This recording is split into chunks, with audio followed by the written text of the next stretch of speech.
Saturday night in South London, hundreds of young people are gathering for the latest craze, an acid house party in a disused warehouse. Coaches will take them to a destination which has deliberately been kept secret to evade the police. Where do you think you're going to? Mystery tour. We don't know. It's what's a mystery. That's the mystery about it. This is acid, man. Acid house music has been described as a sinister and evil cult which encourages young people to take drugs. One person has died after taking ecstasy, a drug associated with the music. But few people know where the acid house craze came from and how serious a threat it is to young people. To find out, World in Action has spent a weekend with all sides of this controversial music scene. It's a weekend which ends in confrontation as the police step up their campaign against acid house parties.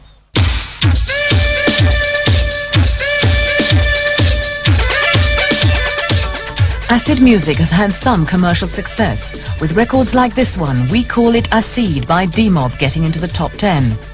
But the link with drugs has hindered their chances of further success. Gary Haseman, singer with D-Mob, says that since the controversy, 20 engagements have been cancelled.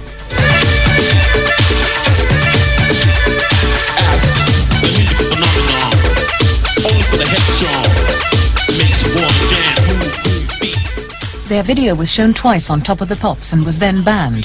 The producer banned all records with the word acid in the title or lyrics. The lyrics actually say, you know, if you thought it was a drug, now you know you're wrong. You know, when we were making the record, we done this because we kind of saw the drug overtones which were about to happen, you know, in a sense. I've never taken drugs. I don't even drink, you know, so why am I going to make a record telling people to go and take drugs? No, I don't do that kind of thing. I feel sorry for the kids who are out there, who are drug-free, who like acid house, or whatever you call it, house, whatever, and they like to dance, wave their hands in the air, and their parents thinking, God almighty, are my kids on drugs? And that is only from a certain newspaper. What would you say to reassure parents who are worried about letting their kids go out at night now? Well, if you've brought your children up properly, and you love your children, and you know your children, you'll know if they take drugs or not. You don't need acid house to make them take drugs. The ban on Top of the Pops gave the impression that the BBC had banned acid house music completely, making it even more unacceptable to parents.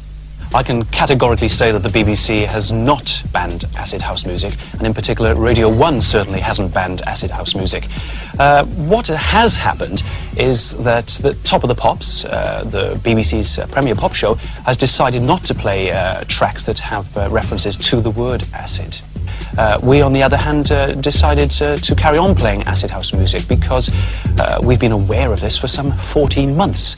It's almost a bit of a storm in a teacup, really, after quite such a time.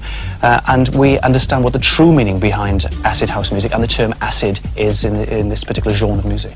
Is it once more a cynical exploitation of youth culture by the media, merely to generate headlines to sell newspapers? Some newspapers have called acid house music a sinister and evil cult which lures young people into drug taking. The message is certainly getting across. What do you know about acid house music? There's meant to be a drugs-related craze. Seems to be the most worrying thing. And where did you find that out? That was in the paper. Do you think it's anything to do with a certain religion, do you think? No, is it anything like that? No, it's more to do with a kind of a drug, isn't it? It's a drug. Yeah, well, those that take it want to be ashamed of themselves. I presume they do frenzied dancing, that kind of thing. Probably out of control, not behaving like normally they would because they're under the effects of the drug. I've just read about it in the newspapers that acid house music, I assumed it was something to do with the drug scene. It must affect the brain in some way. Unless it's just the music that does it. All them lights flashing don't do you any good either, do it? I wouldn't even go in the pub where them lights are. Oh, no, they drive you mad, don't they?